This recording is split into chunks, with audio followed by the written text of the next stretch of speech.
বিশ্বনবী আজান দিচ্ছেন মাথায় হাত দিয়ে, আল্লাহু আকবার আল্লাহু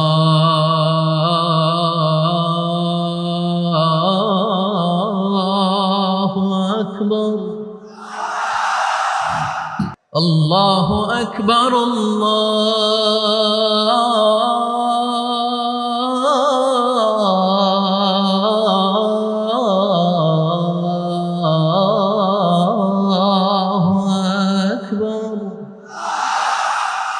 أشهد أن لا إله إلا الله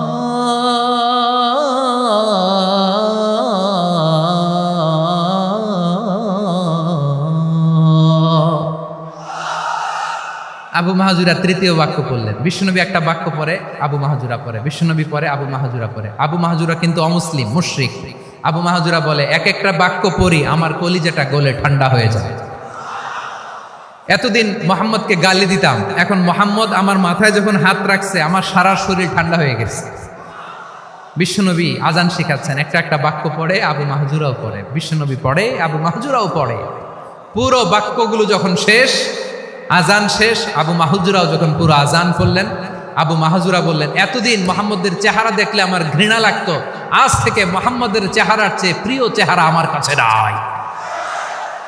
আবু মাহজুরা বললেন, ও মুহাম্মদ, আজানের বাক্য তো আপনি আমারে শেখালেন, এখানেই শেষ করবেন না, আপনি আমারে পড়ায় দেন, লা ইলাহা ইল্লাল্লাহু মুহাম্মাদুর রাসূলুল্লাহ সাল্লাল্লাহু আলাইহি ওয়াসাল্লাম। বিশ্বনবীর সাথে দাঁড়িয়ে উনি শাহাদা পড়ে মুসলমান হয়ে গেলেন।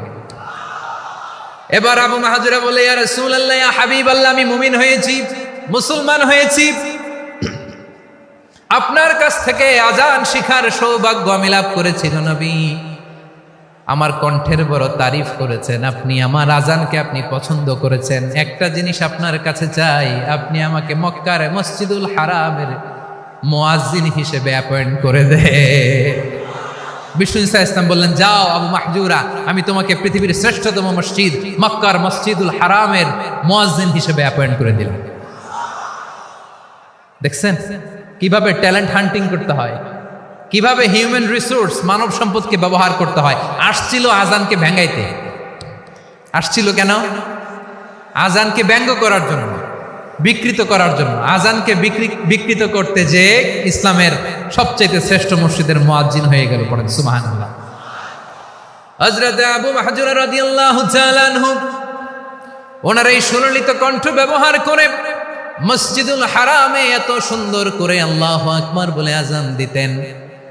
মানুষগুলোর, মুসল্লিগুলোর, মক্কাবাসীর হৃদয়কে তিনি বিগলিত করে দিতেন, মানুষের হৃদয়কে ঠান্ডা হয়ে যেত। শুধু এখানেই শেষ না আমার যশোরের ভাইয়েরা। বিশ্বনবী যখন সাইয়েদনা আবু মাহজুরা রাদিয়াল্লাহু তাআলা আনহুকে আজান শিখাচ্ছিলেন, বলেন তো বিশ্বনবীর হাতটা কোথায় ছিল? আবু মাহজুরার মাথার সামনে, এই চুলের উপরে ছিল।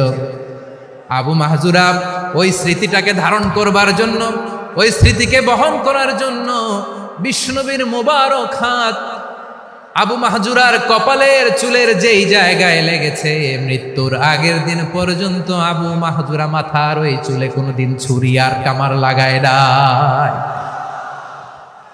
সেখানে কেচি লাগায় নাই, চুলের মধ্যে খুর লাগায় নাই। আবু মাহজুরা ডান দিকের চুল কাটতো, বাম দিকের চুল কাটতো, পেছনের চুল কাটতো, সামনের চুল কাটতো না।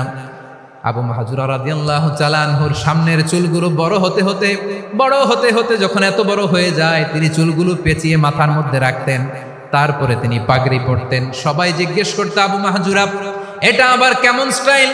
দেখতে তোমারে কি বিদঘুটে লাগে, কেমন অড লাগে, কেমন খারাপ দেখা যায়। মক্কায় এমন কোনো মানুষ তো দেখি নাই, ডানে চুল কাটে, বায়ে চুল কাটে, পেছনে চুল কাটে, সামনে কাটে না। ওরে আবু মাহজুরা, কেমন দেখা যায় তোমারে, তুমি সামনের চুল কাটো না কেন? আবু মাহজুরা বলে, আমি হাঁটু গেড়ে পেয়ারা নবীর সামনে বসেছিলাম, আমার এই মাথার চুলের মধ্যে মুবারক হাত লাগিয়ে বিশ্বনবী নিজে আমাকে আজানের প্রতিটা বাক্য শিক্ষা দিয়েছেন। বিশ্বনবীর মোবারক হাত, পবিত্র হাত আমার মাথার চুলের যেই জায়গায় লেগেছে, আমি চাই ওই চুলগুলা নিয়ে আমি আমার কবরের ভিতরে যাব। সাইয়েদনা আবু মাহজুরা রাদিয়াল্লাহু তাআলা আনহু ইন্তেকালের আগের পর্যন্ত মাথার সামনের চুলগুলা কাটে নাই। মাথার সামনের চুল তিনি কাটেন নাই। সুবহানাল্লাহ বিহামদি। কেমন ভালোবাসতেন বিশ্বনবী সাহাবীদেরকে, সাহাবারা কেমন ভালোবাসতেন বিশ্বনবীকে। সামনের চুলগুলো বড় হতে হতে এত বড় ছিল, পেঁচিয়ে রেখে পাগড়ি করতেন, কাটতেন না। নবীর হাত লেগেছিল। সুবহানাল্লাহ পড়েন। তাহলে what is the lesson, moral of the story কি? মোরাল অফ দ্য স্টোরি হচ্ছে, আসছিল আজানকে ব্যঙ্গ করার জন্য, বিকৃত করার জন্য, হয়ে গেল মসজিদুল হারামের মুয়াজ্জিন। দেখেন বিশ্বনবী একটা খারাপ সিচুয়েশনের মধ্যে থেকে কি ভালো জিনিস বের করে আনলেন। আমি যে শুরুতে বলেছি কিভাবে তিনি হিউম্যান রিসোর্সকে ডেভেলপ করেছেন, ম্যানেজ করেছেন। তিনি যে চৌকস ট্যালেন্ট হান্টার ছিল, দেখেন সবার মধ্যে থেকে এর বাছাই করে মুয়াজ্জিন বানাই দিয়েছেন। সুবহানাল্লাহ পড়েন। তার মানে এই না সবাইরে ধরে ধরে উনি মুয়াজ্জিন বানাইছেন। যার যেই ট্যালেন্ট আছে তাকে ওই কাজে অ্যাসাইন করেছেন। যার যেই প্রতিভা আছে তার প্রতিভাকে ইসলামের কাজে লাগিয়েছেন। সুবহানাল্লাহ পড়েন। যায়েদ বিন সাবিত রাদিয়াল্লাহু তাআলা আনহু নাম শুনেছেন? যশোর কথা বেরোয় না। যদি জিজ্ঞাসা সালমান খানের নাম শুনছেন, সবাই হাত তুলবে, জি হুজুর শুনছি, মানে সব দেখা শেষ। সালমান খান, আমির খান, অমুক খান, সব খান মুখস্থ, কিন্তু যায়েদ বিন সাবিতের নাম মুখস্থ নাই মুসলমানদের। যেই সাহাবী মাথার সামনের চুল কাটে নাই, মসজিদুল হারামের মুয়াজ্জিন বানাইছেন বিশ্বনবী, সাহাবীর নাম কি? খায়া ফেলাইছে, স্লোগানের সাথে খায়া ফেলাইছে। আবু মাহজুরা। কি নাম?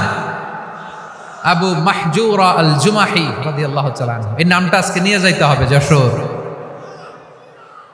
আবু মাহজুরা রাদিয়াল্লাহু তাআলা আনহু। 2 নম্বরে বলছিলাম যায়েদ বিন সাবিত রাদিয়াল্লাহু তাআলা আনহু। বিশ্বনবী দেখলেন মদিনার এই আনসারী সাহাবী হাইলি ট্যালেন্টেড, ইন্টেলেকচুয়াল, মেরিটোরিয়াস, জ্ঞানের প্রতি তার আকর্ষণ, মারাত্মক আকর্ষণ। বিশ্বনবী তাকে দায়িত্ব দিলেন, কোরআন যা নাজিল হয় তুমি লিখো, কাতিবুল ওয়াহি বানায় দিলেন। সুবহানাল্লাহ। যায়েদ বিন সাবিতরে আবার আজান শেখান নাই, কারণ তার মধ্যে বিশ্বনবী প্রতিভা দেখেছেন, একাডেমিক প্রতিভা। বিশ্বনবীর একাডেমিক প্রজেক্টগুলো তিনি হ্যান্ডেল করতেন। যায়েদ বিন সাবিত ছিল বিশ্বনবীর ব্যক্তিগত সচিব। কি ছিল? ব্যক্তিগত সচিব। বোঝেন নাই? বিশ্বনবীর ব্যক্তিগত সচিব এবং দুভাষী।